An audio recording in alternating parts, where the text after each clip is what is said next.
Jika Tuan pergi ke Mekah, jangan lupa membeli abaya. Syarat mendengar saya ceramah. Paham tak paham, anggukkan kepala. Bismillahirrahmanirrahim. Assalamualaikum warahmatullahi wabarakatuh. Hijr Ismail, tempat yang nyaman. Kenangan indah dari Bapak Aunur Rafiq tak terlupakan. Mendengar Bapak Ibu menjawab salam, nampaknya saya ceramah cukup 15 menitan. Setuju Bapak Ibu? Tanam pinang rapat-rapat agar puyuh tak dapat lompat. Kenapa saya ingin Bapak Ibu menjawab salam dengan semangat? Karena salam adalah syiar Nabi Muhammad. Assalamualaikum warahmatullahi wabarakatuh. Ikhlas Bapak Ibu. Saya doakan yang ikhlas menjawab salam Ustaz, panjang umurnya, murah rezekinya. Saya doakan yang menjawab ikhlas dan semangat, mudah jodohnya. Banyak yang belum jodoh lagi nih.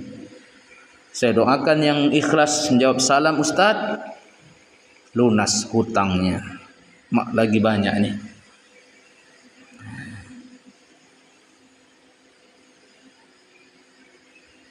Apa kabar Bapak Ibu semua, sehat? Badan-badannya sehat Bu? Pikiran-pikiran Ibu sehat? Kantong Bu, kantong sehat?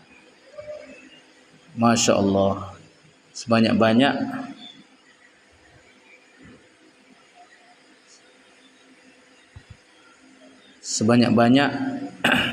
ketika ditanya apa kabar kantong, inilah yang banyak sehat ini. Alhamdulillah. Alhamdulillahirabbil alamin. Alladzi asra bi'abdihi lailan minal masjidil haram ilal masjidil aqsa. Asyhadu an la ilaha illallah wa asyhadu anna Muhammadar Rasulullah. Allahumma salli ala Muhammad wa ala alihi wa sahbihi wa barik wa sallim.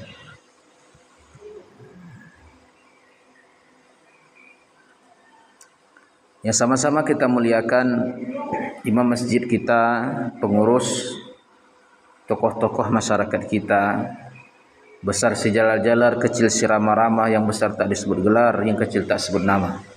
InsyaAllah hadirin hadirat yang hadir pada kesempatan ini dimuliakan Allah Subhanahu wa ta'ala.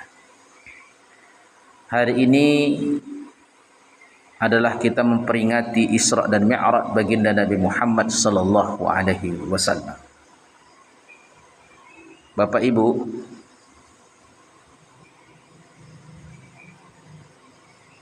saya ingin menguji keimanan Bapak Ibu. Saya tak lama-lama ini ceramah. Saya ceramah melihat bagaimana kondisi Bapak Ibu duduk. Kalau Ibu duduknya serba salah semua, dilipat salah, ditekuk salah, selonjor salah, itu namanya asam urat kambuh.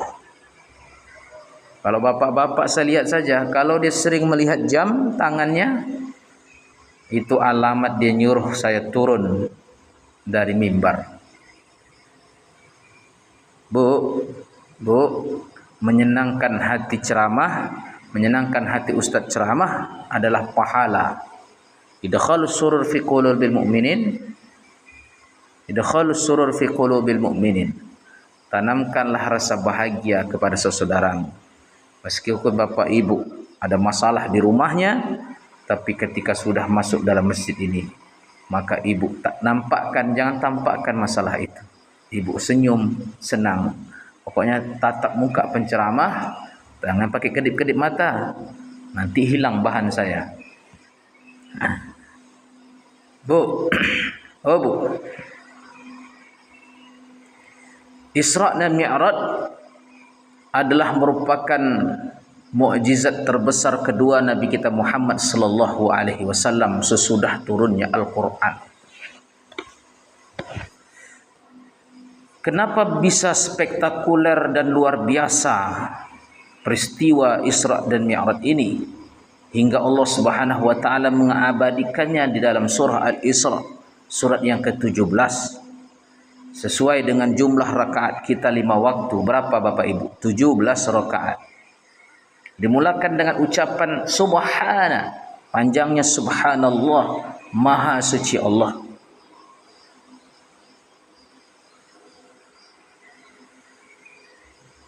Ini adalah kehendak Allah Subhanahu wa taala. Berbicara tentang kehendak Allah Bapak Ibu, saya ingin menguji. Ada jam tangan saya. Kemudian dengan kertas yang saya punya ini, saya letakkan di suatu tempat.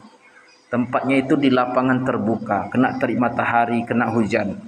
Menurut Bapak dan Ibu, mana yang akan lebih tahan dari dua benda ini? Jam tangan atau kertas ini? Silahkan ibu-ibu pilih. Ibu pilih yang mana? Maka sebenarnya jawabannya adalah terserah saya. Karena yang punya ini saya. Maka kalau yang punya menghendaki jam tangan, maka jam tangan yang akan dipelihara, kertas akan lenyap. Atau sebaliknya, saya ingin merawat yang kertas, maka saya ingin hancurkan jam. Artinya apa? Artinya perjalanan Rasulullah Shallallahu Alaihi Wasallam adalah kehendak yang punya, karena alam semesta ini yang punya Allah Subhanahu Wa Taala, maka terserah Allah. Allah berkehendak, innama amruhu idza arada syai'an ay yaqula lahu kun fayakun. Ketika Allah menghendaki satu urusan, dia cukup katakan jadilah, maka jadilah. Dan ini bicara tentang qada dan qadar. Apa artinya qada? Ketetapan, keharusan, takdir. Maka saya ingin tanya kepada Bapak Ibu, berapa banyak rukun iman? Rukun iman ada berapa Bapak Ibu? Maka saya senang sekali jika anak-anak dihadirkan pada hari-hari peringatan Isra dan Mi'raj, peringatan Maulid Nabi. Senang sekali saya jika panitianya menghimbau untuk hadirkan anak-anak. Kenapa? Karena kita ingin menanamkan ilmu agama ke dalam hatinya, ke dalam dadanya. Tapi sebanyak-banyak yang hadir kan anak-anak TK, anak-anak SD. Di mana SMP, di mana SMA Bapak Ibu? Nah, inilah menjadi PR kita semua. Karena rata-rata yang bisa untuk diajak adalah anak-anak yang tingkat TK dan SD. SMP banyak yang melawan, SMA banyak yang tak mau. Kenapa? Apa mereka lakukan? Mereka sedang berzikir pakai dua jempol.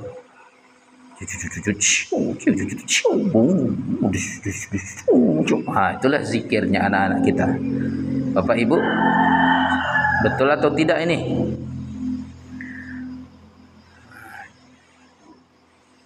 Rukun iman jumlahnya ada 6. Yang pertama itu iman pada Allah. Yang kedua itu iman pada malaikat. Yang ketiga iman pada kitab Allah. Yang keempat iman pada Rasulullah. Yang kelima iman pada hari akhir. Yang keenam itu iman pada qada dan qadar. Itulah semuanya rukun iman. Nah, kalau anak-anak kita ajak menyanyi, mudah Bapak Ibu untuk mengingatnya, untuk menghafalkannya. Karena dengan syair-syairlah kita mudah menghafalkannya. Tapi jika ibu-ibu, bisa nggak ibu-ibu tampil selawat? Bisa kan? Tapi coba bapak-bapak, berbeda. Bapak-bapak agak repot dia kalau ucap selawat. Apalagi kalau sudah giginya hilang. Susah dia mengucapkan shad, Allahumma sholli ala sayyidina. Susah. Nah, saya senang ibu-ibu menghadirkan anak-anak kita biar dia menghafal. Apalagi cerita tentang Isra dan Mi'raj, ada syair-syair dan ada lagu-lagunya. Di suatu malam di bulan Rajab, Allah memanggil Nabi Muhammad untuk menerima wahyu salat sehari semalam 17 rakaat dari Masjidil Haram ke Masjidil Aqsa, dari Masjidil Aqsa ke Sidratul Muntaha. Subuh 2 rakaat, zuhur asar 4, maghrib 3, isya 4. Jangan sampai lupa. Tanggal 27 pada bulan Rajab, kita peringati itu hari Isra Mi'raj. Gimana Bapak Ibu? Mudah enggak mengingatnya? Mudah. Gimana Bapak Ibu? Senang kan? Enak kan dengarnya kan? Kalau kita ada syair-syair, ada lagu-lagu. Karena kalau kita menghafalkan tanpa syair susah. Tapi coba dengar dengan menghafal. Tapi coba dengan syair-syair. Ada lagi selawat yang viral. Itu biasa terdengar oleh kita. Coba ya. Bila ingin melihat Nabi di dalam surga, senangkan hatinya dulu dengan selawat. Bila ingin selamat nanti dari neraka, minta pertolongan pada Nabi Muhammad. Allahumma salli ala Muhammadin, ya Rabbi salli alaihi wasallim. Enak enggak Bu? Kenapa enak Bu? Karena kita viral dengan irama-irama itu. Dengan viralnya tadi mudah kita hafalkan. Naik sepeda mati lampunya, jalan terus lambat sampainya. Ada janda mati suaminya, mau dilamar banyak hutangnya. Kuda yang mana Tuan senangi? Kuda yang putih di dalam sarang.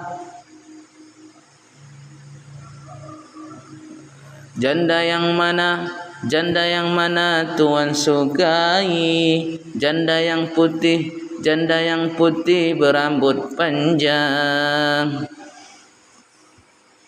Gimana ibu-ibu? Ini lagu yang disukai oleh bapak-bapak.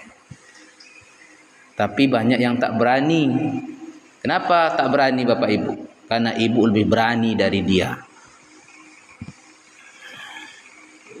Nah, saya ingin menguji Bapak Ibu terkait dengan iman tadi. Kalau kita tidak percaya dengan qada dan qadar Allah, berarti batal rukun iman kita yang keenam. Berarti kita hilang iman kita. Kita tidak meyakini apa yang Allah sudah qadakan. Jadi qada itu, takdir itu ada dua Bapak Ibu. Pertama takdir mubram, yang kedua takdir mu'allaq. Takdir mubram ini tak bisa diganggu-gugat, tak bisa diikut campurkan urusan Allah ini. Karena sudah menjadi hak prerogatif Allah Subhanahu wa taala. Dia mau turunkan hujan kapan dan di mana, terserah Allah. Dia mau lahirkan kita, enggak ada kita bisa ikut campur. Kita mau pilih dari keturunan yang mana, Cina kah, Jawa kah, Melayu kah, itu urusan Allah. Warna kulit kita itu terserah Allah. Allah punya urusan. Mati kita di mana dan kapan, kita umur berapa, itu urusan Allah. Betul Bu? Bisa kita minta request kepada Allah, ya Allah, aku ingin 1000 tahun lagi umurku, ya Allah, jangan matikan aku cepat. Bisa Bu? Itu urusan Allah. Idza jaa ajaluhum la yastakhiruna sa'atan wa la yastaqdimun. Hari kiamat kapan, itu urusan Allah. Itu namanya takdir mubram. Ya Bu. Tapi ada yang kedua, mu'allaq. Mu'allaq ini Allah menengok, kita memilih yang mana. Mau jadi orang kaya, mau jadi orang miskin, itu tergantung usaha. Innallaha la yughayyiru ma biqaumin hatta yughayyiru ma bi anfusihim.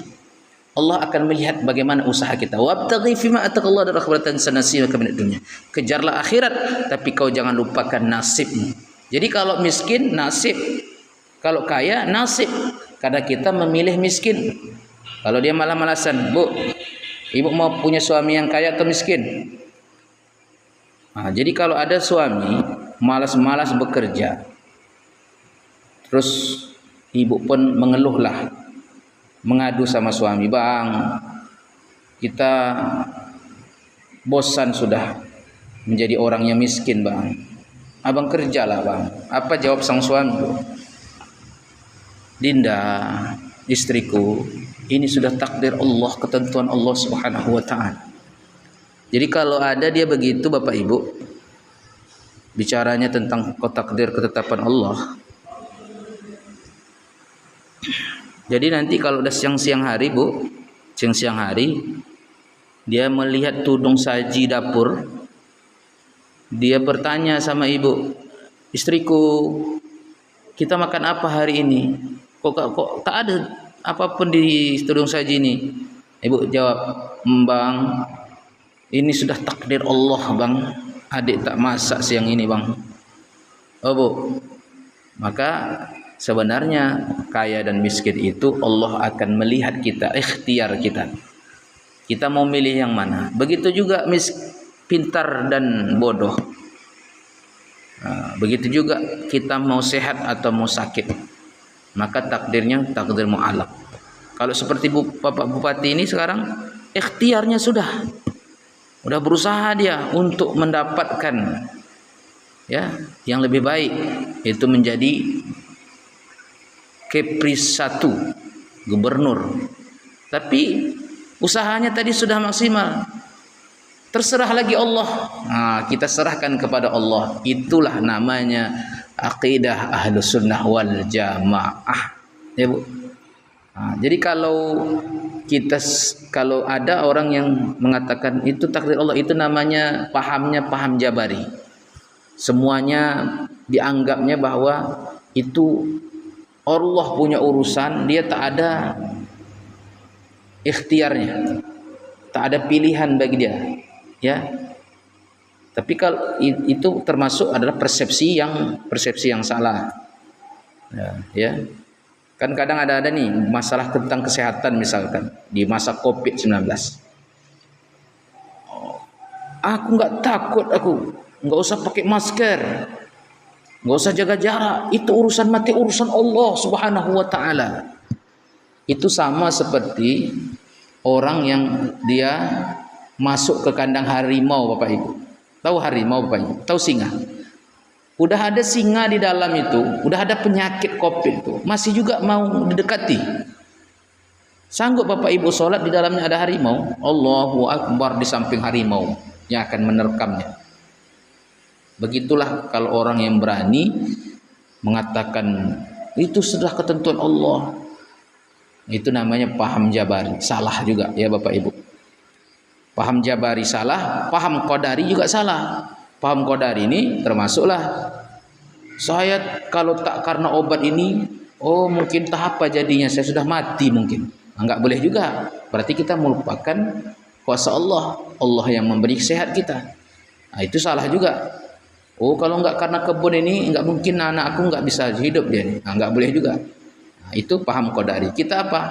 Pertengahan, Ahlus Sunnah wal Jamaah. Untuk permasalahan iman ini udah paham Bapak Ibu ya, bahwa qada dan qadar Isra Mi'raj ini adalah termasuk takdir mubram yang enggak bisa. Karena Allah Subhanahu wa ta'ala yang punya urusan. Pada saat Rasulullah bercerita kepada Abu Jahal tentang kisah ini, diceritakan Nabi Bapak Ibu, maka cerita Nabi ini kita ceritakan lagi. Inilah peringatan dari itu. Inilah yang dikehendaki Nabi. Anta ma'aman ahbabta, engkau akan bersama orang yang engkau cintai. Orang yang kita cintai bercerita tentang Isra Mi'raj ini, maka kita umatnya bercerita tentang Isra dan Mi'raj ini. Kata Rasulullah kepada para kafir Quraisy, para pemuka-pemuka, wahai Abu Jahal, aku telah diperjalankan, didatangkan kepadaku utitu bil buraq, datangkan kepadaku seekor buraq kendaraan surga. Dia sekali melesat seperti kilat.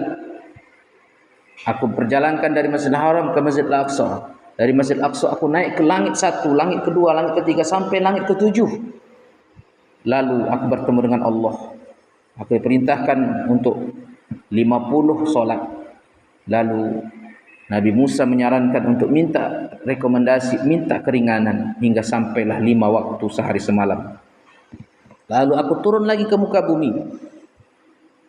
Sebelum subuh sudah sampai ke Masjidil Haram. Ketawa Abu Jahal, ini pembohong, pendusta, pendongeng Muhammad ini. Bahwa Abu Jahal ini Bapak Ibu lupa Rasulullah itu dipanggil Allah, Allah memanggilnya. Coba dalam syair nada tadi, Allah memanggil Nabi Muhammad. Nabi Muhammad kita ini diundang, Allah yang mengundang. Seperti saya ini diundang, maka saya difasilitasi oleh panitia yang mengundang saya. Dari segi tiket, dari segi perjalanan, sampai penginapan, makan, nanti balik dari ceramah dapat amplop. Allah yang mengundang, maka Rasulullah dia diundang Allah, Allah mengundang dia, maka difasilitasi Allah Subhanahu wa ta'ala. Sama seperti bapak pejabat kita diundang oleh atasannya, oleh gubernur, bapak bupati. Dalam perjalanan bapak bupati ini, itulah perjalanan dinas, ditanggung oleh semua. Tapi kalau ada bapak bupati ini jalan-jalan sama istrinya, jalan sama anak-anaknya, pergi dia ke Amerika, pakai uang negara, itu namanya korupsi. Bapak Ibu paham sampai di sini tentang sesungguhnya Allah memperjalankan. Bunyi ayatnya bagaimana bunyi ayatnya? Subhanalladzi asra bi'abdihi laila. Maha suci Allah yang memperjalankan hambanya Muhammad pada suatu malam. Minal masjidil haram ilal masjidil aqsa. Dari Masjidil Haram ke Masjid Al-Aqsa. Alladzi barakna haulah, yang kami berkahi sekeliling lali nuriyahu, agar kami perlihatkan ayatihi an ayatina, agar kelihatan tentang kebesaran, tentang keagungan Allah. Innahu was-sami'ul basir, sesungguhnya Allah Maha melihat lagi Maha mendengar. Allah ingin tunjukkan kepada Nabi kita Muhammad tentang kekuasaan, keagungan dan tanda-tanda kebesarannya. Kebesaran Allah Subhanahu wa ta'ala. Jadi Bapak Ibu, kenapa luar biasa? Kenapa spektakuler peristiwa ini? Karena yang ditempuh sangat jauh. Untuk menempuhnya sangatlah ringkas. Ini yang menjadi dahsyatnya. Maha suci Allah, kebenaran tentang cerita ini. Maha suci Allah tentang kedahsyatan perjalanan ini. Apa yang kita ambil hikmahnya Bapak Ibu? Hikmahnya, jangan kita lupakan kebesaran Allah setiap kita berbuat, setiap kita berkegiatan. Setiap kita melakukan apa-apa, baca bismillah. Ketika menyembelih, baca bismillah, Allahu Akbar, Allah Maha Esa. Ketika masuk rumah, kita baca doa. Bismillah, tawakkaltu 'ala Allah. Ketika kita pergi, kita bismillah, tawakkaltu 'ala Allah. Artinya apa? Bersandarkan kepada Allah. Berapa banyak musibah terjadi Bapak Ibu, kecelakaan. Kita yang terjadi kecelakaan tadi, teringat oleh kita, apa yang telah aku buat. Lupa aku kepada yang Maha mencipta, Allah Subhanahu wa ta'ala. Lupa kita berdoa dalam perjalanan. Ini yang sering terjadi Bapak Ibu. Sering terjadi ketika kecelakaan, kita lupa diri saat itu. Betul apa betul Bu? Tiba-tiba temenung kita, apa yang aku, kenapa kok lalai aku tadi, kok apa yang aku pikirkan tadi dalam perjalanan. Subhanallah. Nah, inilah pelajaran yang dapat kita ambil Bapak Ibu. Hikmah yang pertama. Lalu hikmah yang kedua. Hikmah yang kedua adalah tentang keadaan Rasulullah ini. Menjelang Isra dan Mi'rajnya, Rasulullah ini dalam keadaan penuh ujian dalam hidup. Tidak sekali lagi, tidak hanya satu kali ujian. Ujiannya tidak hanya dalam bentuk fisik, tapi non fisik juga ujiannya. Dalam bentuk ilmiahnya juga diuji. Apa yang pertama dalam bentuk fisiknya? Rasulullah dilempar batu dakwah. Rasulullah dikriminalisasi, ingin dibunuh dia. Secara politik dia tak boleh jadi pemimpin, tak boleh jadi tokoh, tak boleh jadi orang yang berpengaruh di kota Mekah. Belum lagi secara sosial dia diusir dari kampung halamannya. Belum lagi secara ekonomi dia diembargo, tak boleh dikasih bantuan, tak boleh ada jual beli dengan turunan Muhammad dan keluarga Muhammad. Diuji secara kehidupan, meninggal istri yang menjadi pembela dakwahnya, penyokong dakwahnya secara ekonomi. Meninggal juga pamannya, pembela dakwahnya, yang disegani oleh Abu Jahal dan kawan-kawannya. Karena apa? Karena ada pembelanya, itu pamannya Abu Talib. Tapi saat itu, itulah disebut dengan amul huzn, tahun kesedihan. Betapa sedihnya Rasulullah, tapi kesedihan Rasulullah itulah keluar sabdanya, Pak Ibu. Meninggal istri tercintanya, nisa'u ahlil jannah, perempuan yang dirindukan surga itu, kata Rasulullah, al-wadud, yang selalu dikenang oleh suaminya. Al-walud, yang banyak anaknya. Al-a'ud, yang setia pada suaminya, yang selalu mengatakan kepada suaminya, abang, aku minta maaf bang, apakah hari ini aku ada salahnya bang, aku minta ridhamu bang. La azuqu hamdan hatta tarda. Dia pegang tangan suami, wahai bang, kalau engkau tak ridha pada diriku bang, maka aku tak bisa tidur bang. Sampaikanlah ini. Bisa ibu, bapak ibu praktekkan. Bapak ibu, ini khusus untuk ibu-ibu nih. Ibu, seandainya ibu besok meninggal, ibu pasti meninggal kan? Pasti kita akan meninggal. Kullu nafsin za'iqatul maut. Waktu ibu pas meninggal dunia, suami ibu menangis, Bu. Kenapa ya Allah engkau panggil istriku tercinta begitu cepatnya ya Allah. Aku rindu, aku sangat-sangat mengenang jasa-jasanya. Betapa dulu dialah yang mengajari aku mengaji. Gak malu dia ngajar-ngajar. Dialah ya Allah yang membuat makan sarapan, menjaga anak-anakku. Kenapa gak istri tetangga aja ya Allah? Seandainya dia menangisi ibu karena terkenang dan akan kebaikan-kebaikan ibu, berarti ibu ahli surga. Tapi seandainya sebaliknya Bapak Ibu, ibu meninggal dunia nanti, suami ibu masuk kamar merdeka. Yes, itu menunjukkan ibu bukan ahli surga. Nauzubillahi min zalik. Berarti ada apa ini? Bu, ingat itu. Ciri-ciri ahli surga yang didudukan surga, kata Rasulullah, adalah yang disebut dengan aura. Apa aura itu? Aku milik suamiku, bukan milik suami orang. Berhiaslah untuk laki sendiri, jangan berhias untuk laki orang. Berpose-pose dengan pamer untuk laki orang, jangan. Hentikanlah, berhentilah berposting-posting di Facebook dengan membuka aurat. Karena Facebook itu punya siapa? Punya kita. Meninggal kita, maka ada namanya dosa jariah. Dosa terus mengalir sampai Facebook itu ibu tutup akunnya. Bisa ibu tutup akunnya kalau udah meninggal dunia? Dalam kubur pakai kain kapan loncat-loncat ibu. Untuk jumpain anak-anak, untuk mematikan akun Facebook. Maka jangan sampai menyesal di hari kemudian. Untuk suami apapun kulakukan. Dahulukan kepentingan suami. Layani suami Bapak Ibu. Ketika dia pulang dari pekerjaannya, dia penat. Ya, dari pekerjaannya yang begitu banyak, tiba-tiba dia pulang ke rumah. Ini ibu layani suami ibu. Ibu peluk, ibu sambut kehadirannya. Pernah Bu? Kalau bisa ibu bernyanyi Bu. Bila kamu di sisiku, hati rasa syahadu. Senang hati suami Bu. Tapi coba ibu pulang, suami pulang, ibu asik ngomel-ngomel aja. Mana HP? Ini dia atau Dewi dia bang? Ditanya terus, dicurigai terus suami. Suami pulang dari kerja, Habis diomel-omelin, abang kok cepat pulang? Pulang dari kerja, pulang cepat disalahkan. Abang kok cepat kali pulang hari ini?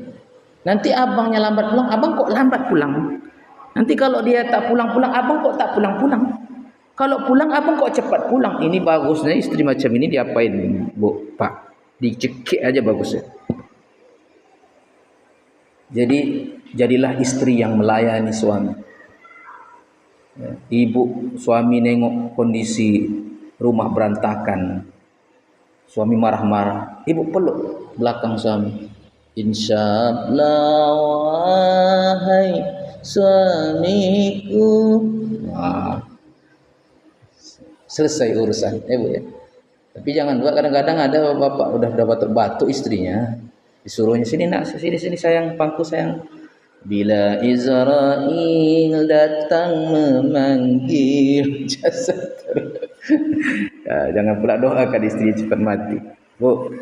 Jadi pesan saya tadi, untuk suami apapun dilakukan.